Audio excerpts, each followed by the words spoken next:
দেখাবো, আপনারা সেই পর্যন্ত আমাদের সাথে থাকবেন। এবং আমরা একটা নো মানি চ্যালেঞ্জের মধ্যে আছি। আমরা এখানে কোনো টাকা পয়সা নিয়ে আসি নাই, কোনো পানি নিয়ে আসি নাই, কোনো খাবার নিয়ে আসি নাই। এভাবে আসছি কীভাবে জঙ্গলে সার্ভাইভ করতে হয়। আমরা অলরেডি 24 ঘন্টার উপরে এই জঙ্গলে সার্ভাইভ করতেছি। সো আমাদেরকে পরবর্তী ব্লগে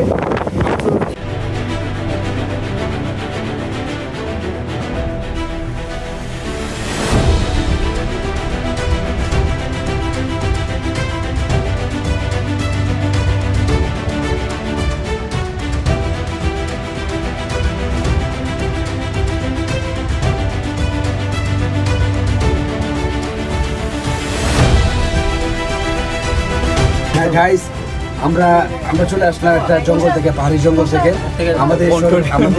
আমাদের এখন মিশন হচ্ছে একটা ঝর্ণা আবিষ্কার করা এবং এই ঝর্ণার কি আছে পানিটা আমরা বোতলটা ভরতে চাই। হ্যাঁ, এই সামনের পক্ষে কিভাবে আসলে এই ঝর্ণা থেকে মানে বোতল ভরতে হয়, এটা আমরা সামনের পক্ষে দেখাই। আমরা এই রাঙ্গামাটি এই জঙ্গলে, পাহাড়ি জঙ্গলে কিভাবে বেঁচে থাকতে হয় আর এবং এই পানি সন্ধান কিভাবে করতে হয় সেটা আজকে আমরা দেখাবো।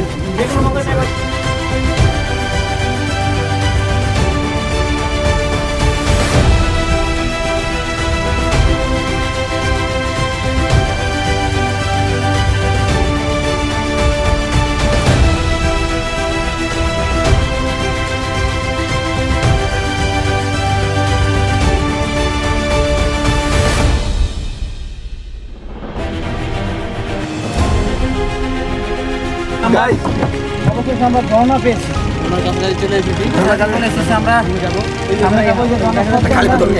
শুনতে পাচ্ছি আমরা এখন নামি। ঝর্ণার পানি নিবি নাকি? দেখা যাক এই ঝর্ণায় কি পরিমাণ পানি আছে, বেঁচে থাকার জন্য এটা যথেষ্ট কিনা। যথেষ্ট কিনা জায়গাটা আসলে খুব উঁচু, রাস্তাটা খুবই মাথার পাশে হবে, তাহলে আসলে এখান থেকে প্রচুর পানি